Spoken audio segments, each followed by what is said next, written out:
The Lord be with you. A reading from the Holy Gospel according to Matthew. After he had fed the people, Jesus made the disciples get into a boat and precede him to the other side while he dismissed the crowds. After doing so, he went up on the mountain by himself to pray.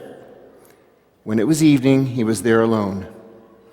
Meanwhile, the boat, already a few miles offshore, was being tossed about by the waves, for the wind was against it. During the fourth watch of the night, he came toward them, walking on the sea. When the disciples saw him walking on the sea, they were terrified. "It is a ghost," they said, and they cried out in fear. At once Jesus spoke to them, "Take courage, it is I, do not be afraid." Peter said to him in reply, "Lord, if it is you, command me to come to you on the water." He said, "Come." Peter got out of the boat and began to walk on the water toward Jesus. But when he saw how strong the wind was, he became frightened, and, beginning to sink, he cried out, "Lord, save me!" Immediately Jesus stretched out his hand and caught Peter and said to him, "Oh, you of little faith, why did you doubt?" After they got into the boat, the wind died down. Those who were in the boat did him homage, saying, "Truly, you are the Son of God." The Gospel of the Lord. Jesus Christ.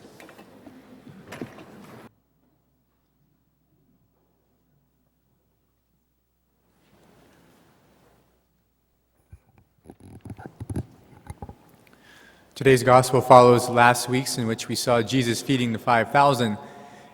After this, Matthew opens up his gospel today by saying that Jesus made the disciples get into a boat and precede him to the other side of the lake. And then Jesus himself will dismiss the crowds. So for whatever reason, Christ wants to be by himself, or he wants to dismiss the crowds on his own, but he forces the disciples to get into the boat. Maybe they don't want to go. Maybe he has some idea about what's going to take place later that night, the miracle that's going to take place as he walks across the water. But Jesus makes the disciples do something they don't seem that they want to do. It seems like they want to stay with Christ, but he forces them into the boat and to go to the other side. And so at the fourth watch of the night, around 3 a.m, strong winds, the disciples, of course, are awake inside the boat as it's tossed about a little bit, and they see Jesus walking toward them when they cry out. And Jesus' response is to calm them immediately. "Do not be afraid, it is I." Peter's response is tantamount to, "No, it's not. You're not Jesus. And if you think you are Jesus, well then tell me to come to you. Because the Jesus I know is not going to make me leave the safety of the boat, not going to make me leave the safety of my friends. No, you're not Jesus. You're a ghost. And you're not the one I know. And if you think that you are Jesus, then make me do something that the Jesus I know would never ask me to do, to leave the safety and the comfort of my friends and of this boat." And when Jesus commands him, when Jesus invites him, come on then, he calls Peter's bluff in some sense, and Peter doesn't back down. And for his part, to his credit, Peter does get out of the boat and begins to walk for a while until he sees the strength of the wind and the waves and sinks a little bit until Jesus saves him. And so at the beginning, Jesus makes the disciples get into the boat, and then later on, he invites Peter to come out of the boat if he wants to. So there's a forcing them in and then inviting them to come out later on, taking a step of faith, if Peter so desires. And maybe there's a couple of lessons for us then in this today, in the gospel. First, I think, is a simple idea that Jesus sometimes asks us to do difficult things. Sometimes he asks or invites you and me to get out of the boat, to get away from some of the safety that we're used to step outside the boat. And some of the things that he asks us to do are quite difficult.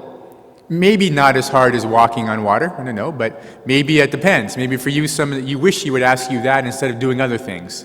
Jesus invites us to do things that are difficult from time to time. Scripture is full of those invitations. To forgive 70 times 7, to forgive nonstop, the same person, the same thing over and over again. He invites us to love our enemies, invites us to pray for those who persecute us. He invites us to turn the other cheek. He invites us to feed the hungry, clothe the naked, visit the sick and in prison. Jesus invites us to do a lot of difficult things. And those aren't just general ideas or nice things that we should be doing. Every time that there's a one to forgive 70 times 7, or enemies for you to love, or people for you to pray for, or someone you need to turn the other cheek towards, you can think of names and faces and events, right? It's not just something in the abstract, but those are some difficult, concrete situations and people that Jesus invites you to deal with. Right? It's not just in the abstract, it's concrete. And while in general it might be easy for you to love most of your enemies, maybe some of your enemies are quite difficult to love. And maybe some people are very difficult to forgive. And Jesus simply invites you to do that. Will you forgive? Will you love? Will you pray for these others? Will you turn the other cheek? Will you feed and clothe and visit? Will you do these things? Pure invitation.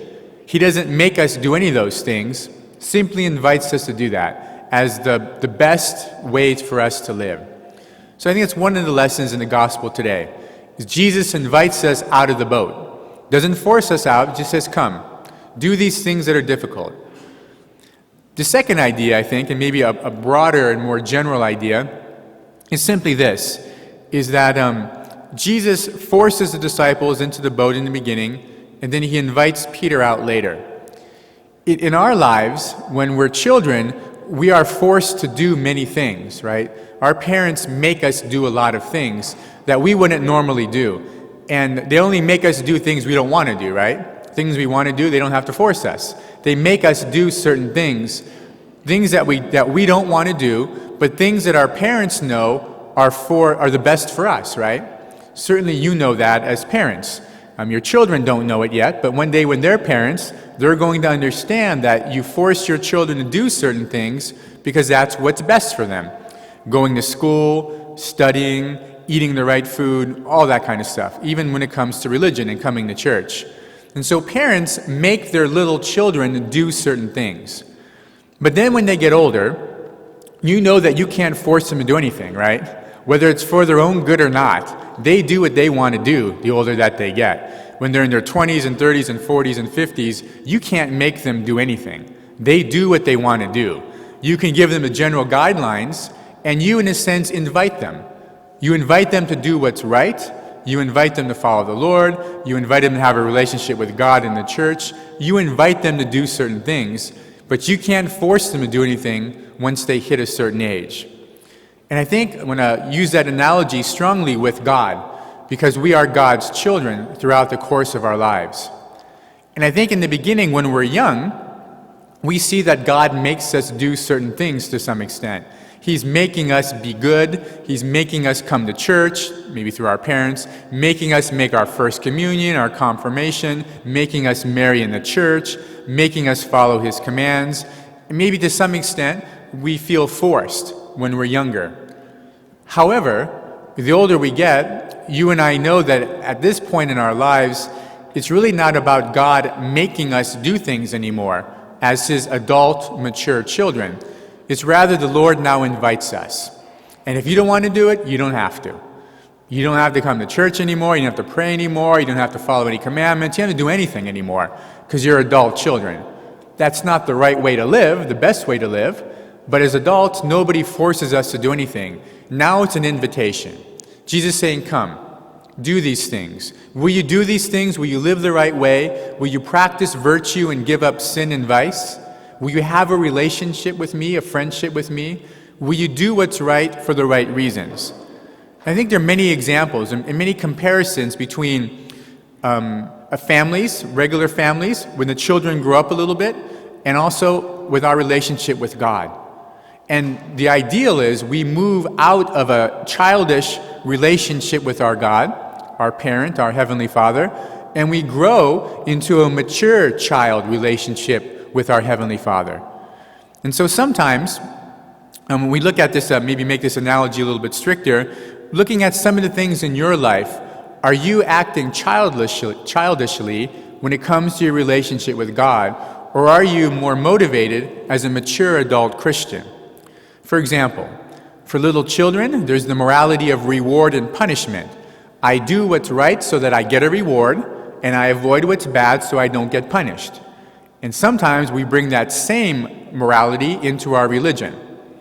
And that's the way it is throughout the course of our adult life as Christians, when unfortunately the better morality is, I love God, therefore I avoid what's wrong and I do what's good, period. It's not about reward and punishment, right? It's about that when you're little children, right? Your parents can punish you, but when you're adult children, your parents aren't going to punish you when you're adult children, right? They can't punish you when you're adults. But you want to do what's right as children towards your parents because they love you and you love them. Or maybe the idea of being content with your first communion education or your confirmation education, never growing in the faith anymore. So it's like you go to grade school, to junior high and high school, and you stop learning. I'm done with books, nothing more for me to learn.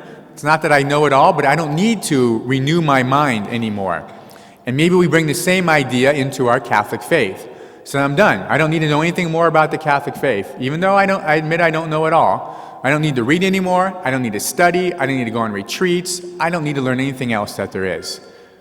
Maybe we bring that same attitude into our Christian faith. Or the idea that sometimes when we're kids or even teenagers, and if our parents are supposedly mean to us, we can end the relationship. My parents yelled at me when I was a kid. They spanked me when I was a child. My brother and I didn't get along. We're not talking anymore. And we bring that into our Christian faith. The priest yelled at me. The nun was mean to me. The church employee said no to me. And so I'm leaving the church and I'm not coming back. Very childish attitude, right? Not something that we would want to do or should be doing when we're adult children, either in our families or in God's family and in God's church. Yet sometimes we act like little children when it comes to those things. Or the idea, too, as little children, they only share when they're asked to share, right? They don't share their toys willingly. You have to force your children to share with their siblings and with their friends, the ones that come over to visit. And sometimes, even for us as adult Catholics, we're not generous and we don't share unless somebody asks us. We're not thinking first about sharing our gifts with other people. Or maybe the idea, too, that as children, you show up to family dinners and family events only because you're forced to do so. And maybe even when you're adult children, unfortunately. I'm forced to show up for this family event. I don't want to be here, but I'm going to be here. Instead of coming to those events out of great love. And maybe the same is true when it comes to our faith. That many times we show up at events, to dinners, to parish events or church events, simply because we have to be there instead of being there out of love. I think in many ways in our lives, maybe in some areas of our lives, of our Christian lives, we act more like children, little children, rather than adult children of God.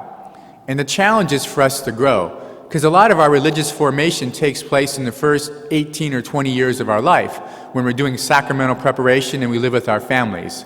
Then when we're on our own, it's up to you and me to continue our education, to renew our mind and our spirit. Nobody makes us do that anymore. It's up to us to be mature and adult children when it comes to our relationship with God. Maybe the challenge then again for us today, maybe in your life, to look at maybe a couple areas in your life if you find yourself still in more of a childish relationship with God rather than one that's more mature. You wouldn't want to be that way with your parents, right? And I'm sure that as the years went by, you saw your relationship with your parents change. It wasn't the same when you were 7 years old or 17 years old or 37 years old. Hopefully it changed over the years. It matured as you matured as well. Well, has your relationship with God grown over the years also? Or is it the same when you were 7 years old? Is it the same as when you were 17 years old? Is it the same when you were 37 years old? Has it grown and matured and changed over the years? It's difficult. It's something that's hard for us to do because we don't necessarily embrace change very easily. Can't help but think that for Peter, as he looked back on this event in the gospel today, was it good for Peter to step out of the boat? Was he ashamed and humiliated in front of the disciples when he had to get back in because he was falling? Or was he proud because he was able to take a few steps and the other disciples didn't do that? Was it an event that he reflected upon later on in his life? I don't know. I suggest, though, that it was good for Peter as a person to step out of the boat, to do something difficult that God invited him to do, and to take a step on his own when he did not have to do that, when he could have stayed in the boat very easily. Maybe the same is true for us. Good for us to step out of the boat, to do things that are difficult, first of all, but secondly, and more importantly, to respond to Christ's invitation to a deeper and a better relationship, part of which means that our relationship with Christ is one of adult, mature Christians. Those are the kind of children, mature children, that God wants us to be in His family.